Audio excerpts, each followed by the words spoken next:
Hey folks, today I'm going to do just initial impressions on a rifle that I picked up. Was it last week? I can't remember. I think it was last week, or maybe it was the end of the week before that. I'm going to do an initial review on it because I haven't taken it out and run it through its paces yet. But I've been looking for one of these everywhere, couldn't find them. Got a notification through Primary Arms that they had some in stock, so I picked it up. This is the Geissele Super Duty, and I'm gonna tell you what, it's a Super Duty, all right. I'm gonna go through front to back on it and show you what's on it, and then I'm gonna give you my initial impressions, what I like and what I don't like about it. All right, this is the Geissele Super Duty. It was the complete gun. It's not a separate lower from the upper. It was the complete gun. And I'm going to go from front to back and explain what it has on it from the factory, what I put on it, if I've changed anything, and will I change anything. So we'll start at the front. I was under the impression that it would come with a Surefire 3-prong compensator. It didn't. It came with this muzzle device, which is a muzzle device. It's also got ports on top up here, so it's a compensator and a flash hider, but I still think it's a Surefire branded one.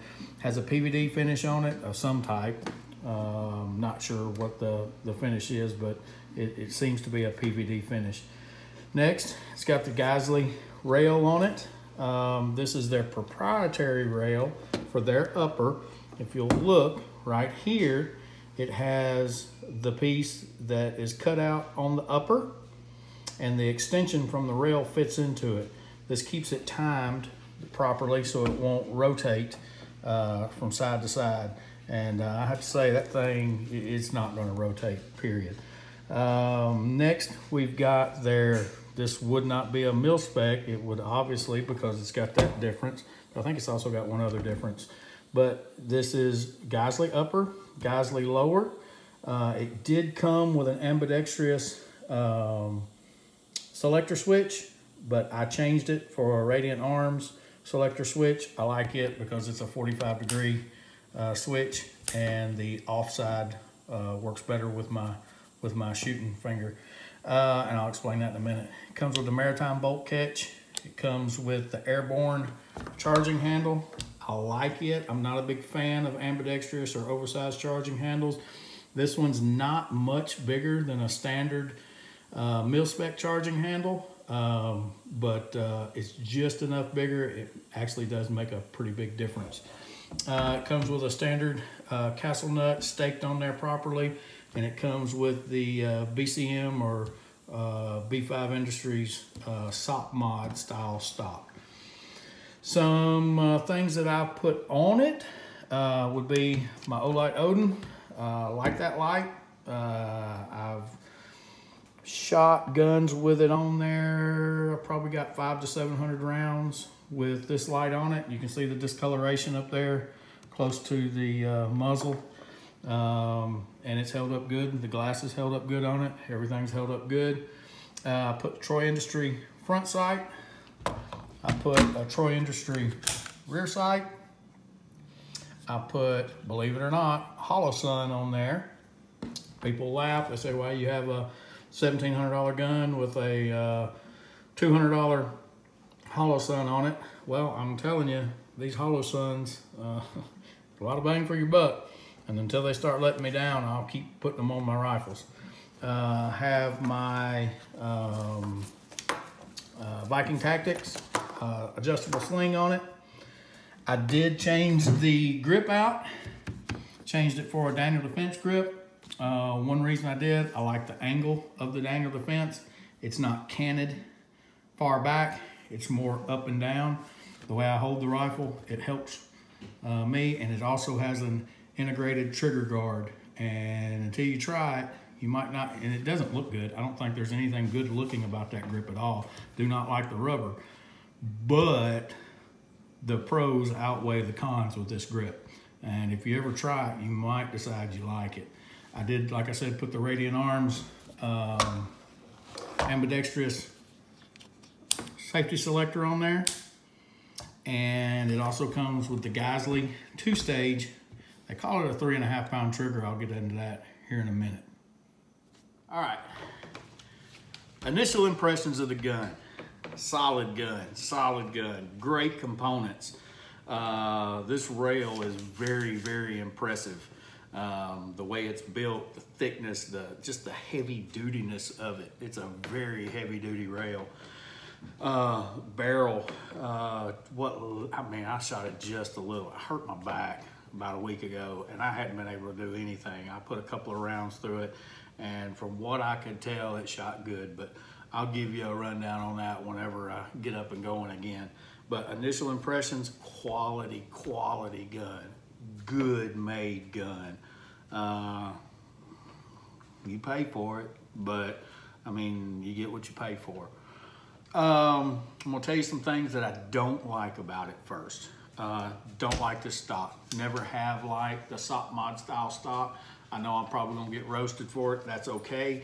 That's just what I like, or just what I don't like. I don't like these SOP mod style stocks. Yes, when you're laying prone or shooting from a bench, you get a great cheek weld on it. But I have a very short neck, and when I'm shooting fast, I have to push my head over to use this stock, and I don't like it. I like, my very favorite one is the Mission First stock, Mission First Tactical. That's my favorite stock. It's lightweight. It doesn't have these extensions on either side for the cheek weld, and it doesn't push my head away from the gun. If you'll notice, when I put it up here, I have to literally lean my head over to get a sight picture. With the Mission First stock, I'm just right up on it because this isn't pushing my head away. For target shooting, it's great. You can get a nice firm cheek weld on there. But for fast shooting, what I normally do, this isn't optimal for me. I know there's guys out there that swear on it. Very durable stock. It's just not the stock for me.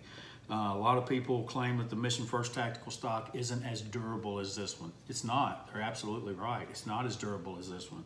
But I put those stocks through some pretty hard use and for what I do, and never had one break. Never had one break. So that is a con. The only other con I have with the gun is the sheer weight of it. With a 30 round mag inserted of 77 grain ammo, put it on the scales, it weighed in at 9.4 pounds, decked out just like this with a 30 round mag full of 77 grain ammo. That's heavy. That's heavy. It doesn't sound that bad until you strap it on and carry it all day. Until you start doing drills with it all day. You're going from the low ready to the high ready, the low ready to the high ready, until you're doing mag changes with it all day and coming back down.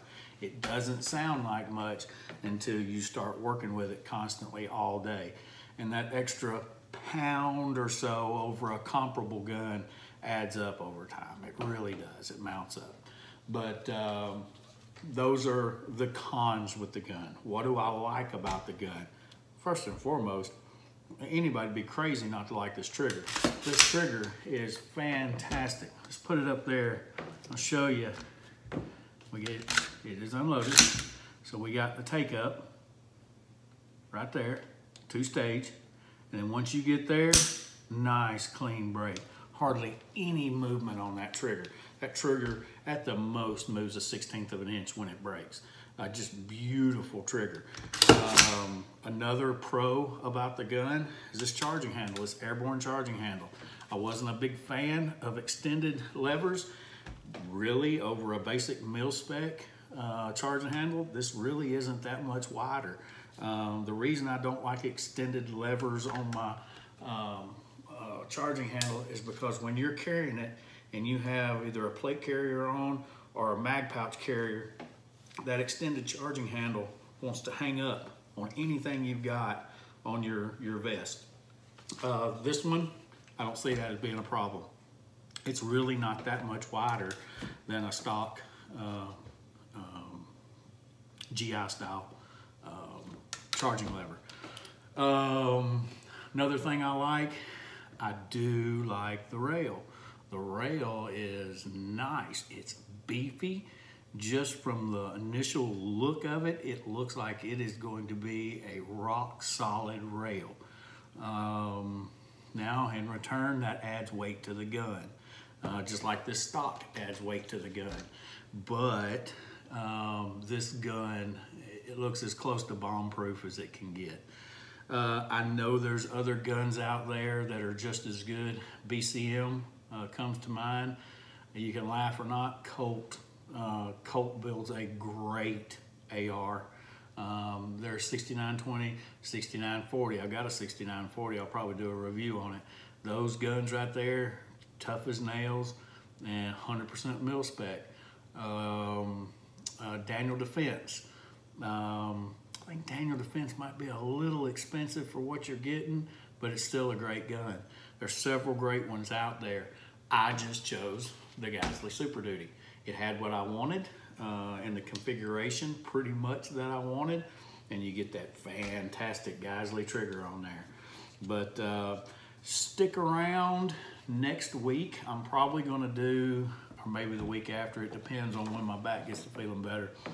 But whenever my back gets to feeling better, I'm gonna take this thing out to the range and I'm gonna run quite a few rounds to it just to see how it holds up, see my initial impressions of it on the range, try to get some good accuracy groups out of it. Now, this is just like any other mil-spec barrel. It's chrome lined. So will it have the accuracy of a non-chrome lined barrel? No, it won't. But I still expect this gun to be hovering around 1 MOA. I do. With Geissele's reputation, I expect this gun to be an inch and a half gun, which is totally acceptable for a CQB style gun. But anyway, those are the pros and the cons to this gun. Just remember, if you're thinking about buying this gun, already have it in your mind, this is heavier than a standard 14.5 inch from BCM. This is quite a bit heavier.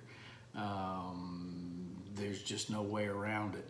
I believe most of the weight comes from how they mount the rail up here and the rail itself. But just the fact of the matter is, this is a heavier gun. If you're willing to put up with a heavier gun, which I am, I'm a fairly good sized guy, then this might be the gun for you. If you're not, you might want to look at something like Colt or BCM. Colt, you're going to have to do more modifications to them, if you can find one now. As of August of 2020, you can't find nothing out there. I found a couple of BCM uppers, but complete guns they're dang near extinct. Same with Daniel Defense, same with Colt. You ain't find a Colt anywhere. But this just happened to come up. It was one of the ones that I wanted, and picked it up. So again, thank y'all for watching. If you liked the review, give it a thumbs up. If you didn't get it, a thumbs down. Again, this isn't a complete review on the gun. It's just initial impressions of the gun. And I'll give you a complete review of it when I get it out and shoot it. But y'all have a good night.